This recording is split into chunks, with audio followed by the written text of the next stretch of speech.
In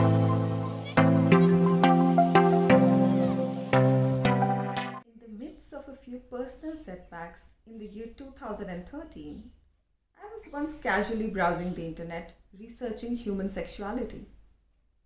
I came across a term that I had never heard of before, and it captured my attention immediately. By 2019, the same setbacks and that very term had led me down a path of incredible achievements and international accolades. I was announced as one of the world's 100 most inspiring, influential, and innovative women of 2019 by BBC. Today, I share with you my journey of changing the lens, as well as a few pointers on how you can think about it and harness its power too. But wait, before I begin that, I want to pose a larger question and get it out of our way. This world, our experiences, our feelings, is anything real at all? Or is everything posed by our perception and is thus almost an illusion? For example, what would you say this number is? Is it a 6 or a 9 or both? Or is it neither? Maybe it is just a few lines on a piece of paper that the observer is attaching meaning to based on their own perception and their own realities. Or for any physics enthusiasts in the audience today, might I ask you to reflect back on the Schrodinger's cat thought experiment? Or a real marvel of modern physics, the double slit experiment, some interpretations of which will tell you that the way that an electron behaves at any given point of time isn't objective reality, but instead is shaped by the observer. And of course, for my medical colleagues here, might I take you back to your ophthalmology classes, where you must have studied about the blind spot in all of our visions? Or in fact, let's just think about the placebo effect. What do you think explains it, if not the power of perception? In fact, how about the philosophical thought experiment? Tell me, if a tree falls in a forest and nobody is around to hear it, does it make a sound? Where is the sound actually getting formed? At the tree or at the ear of the person who listens to it?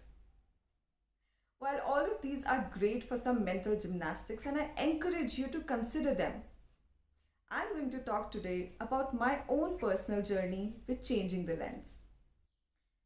In 2013, as a fresh medical graduate, I had completed some very exciting research fellowships.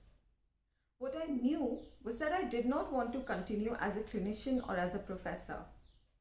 I was at the crossroads of my career, but I also did not know what I wanted to pursue instead. It was in the same year that I came across the term that changed my life. Asexuality is defined as a sexual orientation characterized by little to no sexual attraction towards others. Now, I had a fascination with human sexuality, psychology, sociology for the longest time. But this term was completely foreign and it sent me down a rabbit hole. I came across concepts and communities that I just did not understand. Everything that seemed absurd to me was going to make all the sense to me in a few years' time. The more I spoke to other people, the more I saw things from their lenses, the more they started to make sense. And this was step one.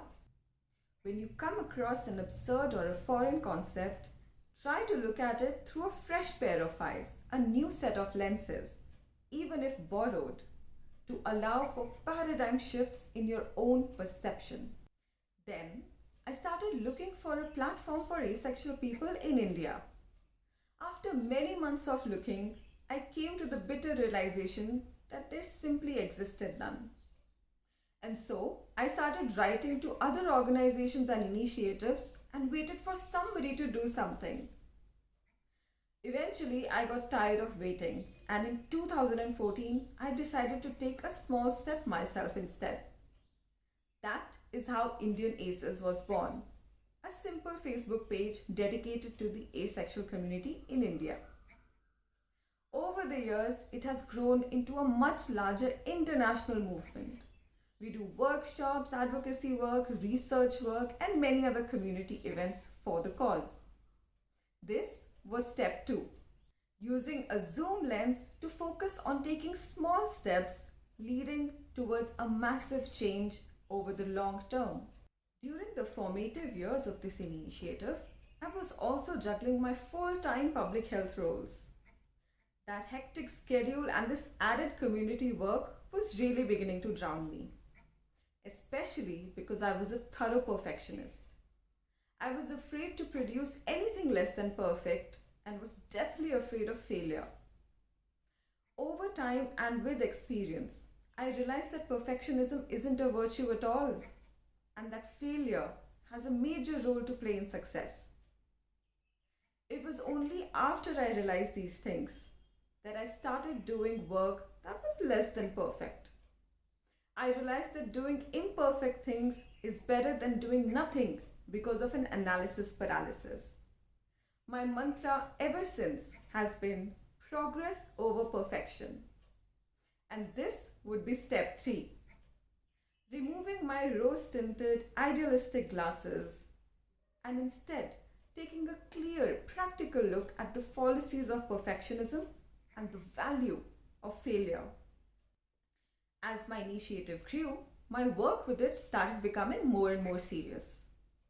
I was creating my own intellectual work on human sexuality, conducting independent research, publishing it, and presenting it internationally.